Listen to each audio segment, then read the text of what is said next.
July 19th Daily Devotional from the Heart by Ellen G. White. Double Bondage. And Pharaoh said, "Look, the people of the land are many now, and you make them rest from their labor." Exodus chapter 5, verse 5. Aaron, being instructed by angels, went forth to meet his brother, from whom he had been separated for many years, and they met amid the desert solitudes in the mount of God. Together they journeyed over the Arabian wastes toward Egypt, and having reached the land of Goshen, they proceeded to assemble together the elders of Israel. Aaron, the eloquent spokesman, communicated to them all the dealings of God with Moses, and then they gave the signs before the people.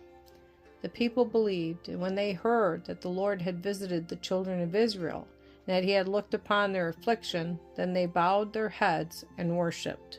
Exodus chapter 4, verse 31. The next work of the two brothers was to communicate with the king himself. They entered the great palace of the pharaohs as commissioners from Jehovah. They felt that God was with them there, and they spoke with authority. "Thus saith the Lord God of Israel, Let my people go, that they may hold a feast unto me in the wilderness." Exodus chapter 5, verse 1. The king had heard of them before, and of the excitement among the people. He became very angry. The same day the king issued orders to all the officers superintending the work of the Israelites to do that which made their slavery double severe and cruel. The buildings of that country were and still are made of sun-dried bricks, with cut straw intermixed to hold the earth together, even their finest edifices being so constructed, and then faced with stone.